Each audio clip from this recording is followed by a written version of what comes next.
is nothing but people's property. It is Allah's property used for only Muslim minority welfare purpose. तो हम चाहते हैं मुसलमानों की भलाई चाहते हैं, तो हम भी हुकूमत से, सेंट्रल गवर्नमेंट से दरख्वास्त करते हैं, आजिज़ाना दरख्वास्त करते हैं, रिक्वेस्ट करते हैं हमारा ओल्ड सिस्टम जो है उसी को बरकरार करे, इसके अंदर कोई मुदाखलत ना करे, इसको चाहे उसको इम्प्लीमेंट ना करे। कहीं अल्हम्दुलिल्लाह इसको रेवेन्यू में भी ना मिला है, तो लिहाजा हम तुम्हारा शुक्रिया अदा करते हैं। अल्लाह तबारक तआला तुमके काम के अंदर देने की तौफीक अता फरमाए। जितने भी हमारे मुसलमान भाई जो है इसके ऊपर गम ज़दा है, तो गम होने नारे रिसालत, नारे रिसालत, नारे रिसालत। अभी कोई बात करने वाला है?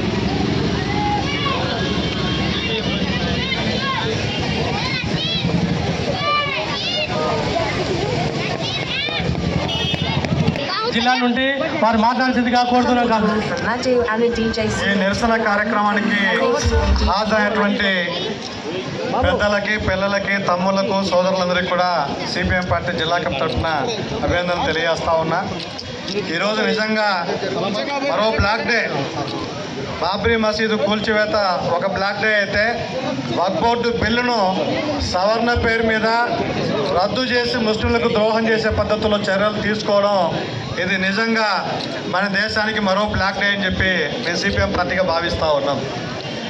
ఈరోజు వక్ఫ్ బోర్డు ఏర్పాటు చేసేటువంటి లక్ష్యము ఈ దేశంలో బడుగు బలహీన వర్గాలుగా ఉన్నటువంటి, అత్యధిక మంది పేదలుగా ఉన్నటువంటి, బిలో పావర్టీ లైన్కి కింద ఉన్నటువంటి పేద ముస్లిమ్స్ ఉన్నారు కాబట్టి వాళ్ళ అభివృద్ధి కోసం నాడు పెద్దలు వక్ఫ్ బోర్డు ఏర్పాటు చేయడం జరిగింది.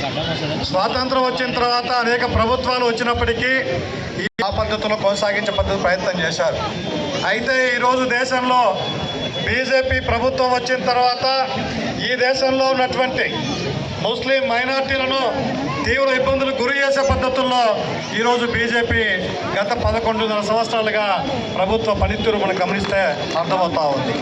మొన్నటికి మొన్న సిఏఏ పేరు మీద ఈ దేశంలో పౌర చట్టాన్ని తీసుకొచ్చి ఈరోజు భారతదేశంలో హిందువులు వేరు, ముస్లింలు వేరు అని పౌర చట్టం తీసుకొచ్చి విభజించే ప్రయత్నం చేశారు.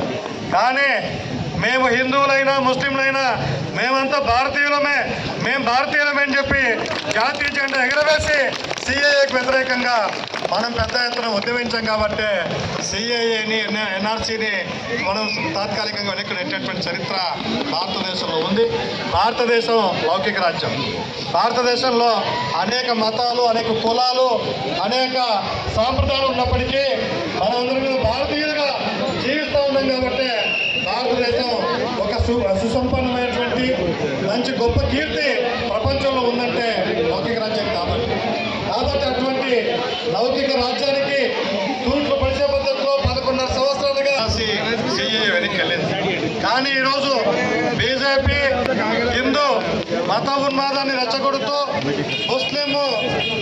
ముస్లిం సంక్షేమం కోసం ఏర్పాటు చేసినటువంటి వక్ఫ్ బోర్డుని బిల్లు పేరు మీద, సవర్ణ పేరు మీద ఈరోజు దుర్మార్గంగా వీటన్నిటిని కూడా అంటే అంతకుముందు ముస్లిం సోదరులు ఉండేవాళ్ళు. సహజంగా ఏ మత ఆచారం సంబంధించినటువంటి ఆస్తులు, వాళ్ళ సంస్కృతి వ్యవహారాల్లో ఎవరు ఉండాలా? ఆ మతానికి సంబంధించి ఆ మతం యొక్క వాస్తవాలు తెలిసిన వాళ్ళు, ఆ మతం యొక్క సాంప్రదాయాలు తెలిసిన వాళ్ళు దీంట్లో ఉండడం సబబు తప్ప అన్ని మతస్థులు ఉండడం సరైనది కాదు. కానీ ఈరోజు బీజేపీ 11 మంది సభ్యులుగా పెట్టి అందులో 7 మందిని ముస్లిం సభ్యులు కాని వాళ్ళను అన్ని మతస్థులు సభ్యులుగా పెడతారంట, 4 ముస్లిం సోదరులు సభ్యులుగా పెడతారంట.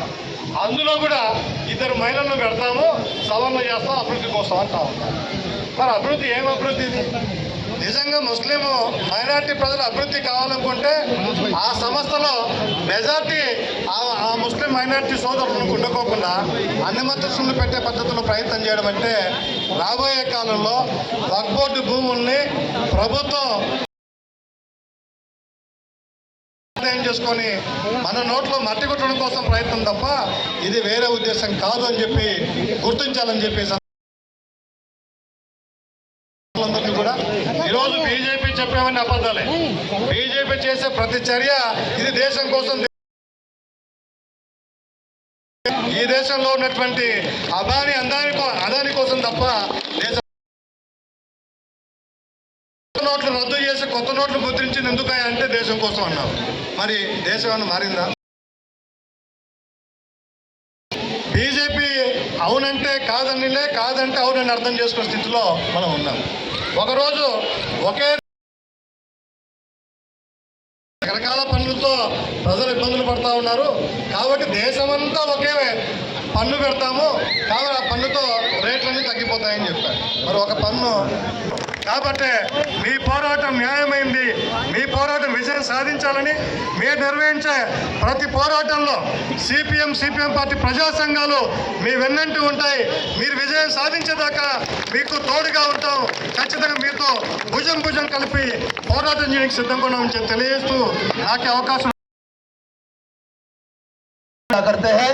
अभी यहीं से ख़त्म नहीं हुआ, इंशाल्लाह आगे चलकर भी ये जब तक हमारे बिल को हम वापस नहीं कराते तब तक के लिए इंशाल्लाह प्रोग्राम जिस तरह हमें CAA NRC के लिए किए हैं उस तरह करके इंशाल्लाह इसको भी रद्द किया जाएगा। जितने हजरात यहाँ पर आए उन तमाम का मैं तहे दिल से शुक्रिया अदा करता हूँ। खुसूसन हमारे पुलिस डिपार्टमेंट साहब जो है हमें अच्छा परमिशन दिए, CA साहब और हमारे डॉन CA साहब का भी हम तहे दिल से शुक्रिया अदा करते, हमारे साथ इस तरह कोऑपरेट करते रहे, हमारे साथ देते रहे। तमाम हजरात का शुक्रिया करते हैं। अस्सलाम वालेकुम।